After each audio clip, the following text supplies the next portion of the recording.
యుద్ధం ఒకప్పుడు సెక్యూరిటీ కోసం రాజులు చేసిండ్రు, పాలకులు చేసిండ్రనే మనం ఎప్పుడూ పుస్తకాలలో చదువుకుంటూనే వచ్చినాం.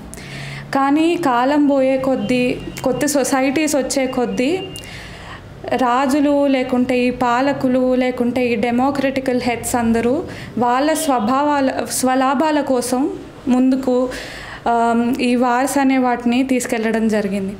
ఇట్లాంటి తరుణంలో మనం సైకాలజీ ఆఫ్ ద వార్ని అర్థం చేసుకోవాల్సిన ప్రాముఖ్యత ఉంది.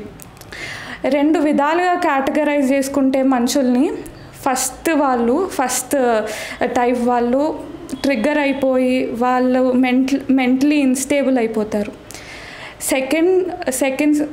సెకండ్ టైప్ వాళ్ళు ఏమవుతారంటే, ఇంత జరిగింది కదా, మాకు ఇన్ని అవమానాలు జరిగినాయి, ఇన్ని అసమానతలను మేము ఫేస్ చేసినాం, ఎందుకు మేము చేంజ్ కోసం ముందుకు పోవద్దు అని ఇంకా రెబల్స్ అయిపోతారు.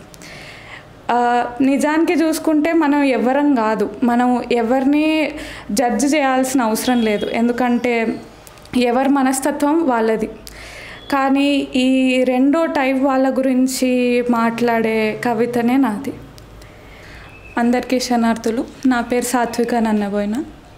దొరలు గెలిచిన విశ్వయుద్ధపు ఖడ్గ సృష్టిలో కొలిమి నిప్పును, పొగలు గక్కే ఇనుప సమరుని సక్కబెట్టిన సమ్మటి దెబ్బను, నెత్తురు తాగే వీర ఖడ్గానికి పురుడు పోసిన కమ్మరి సేతిని, 4 అడుగుల సత్తు సగకు సానబెట్టిన ఆకురాయిని, కళ్ళు ఒళ్ళు తెలువని కత్తితో తాండవమాడిన కలైగ రుద్రుని, ప్రాణము లేని లోహపక్షిని పైకెగిరేసిన రావణ బ్రహ్మని, కుంభవృష్టిగా కురిసిన అగ్గిలో ఆవిరయ్యిన ఆజానుభావుని, అప్పటికప్పుడు పుట్టుకోవచ్చిన నెత్తుటి దారల రుధిర నదిలో గమ్యమెరగక తేలి ఆడిన తెగిన తలలని తడిమి చూస్తూ మిగిలిపోయిన చివరి సాక్షిని, హంతకుల మధ్య హంగులెగిరేసిన నీచుల మధ్య హస్వకాలంలో భస్మమయ్యే బతుకుల మధ్య ఆవిర్భవించే అగ్ని జ్వాలను నేను, విరబూసి వికసించే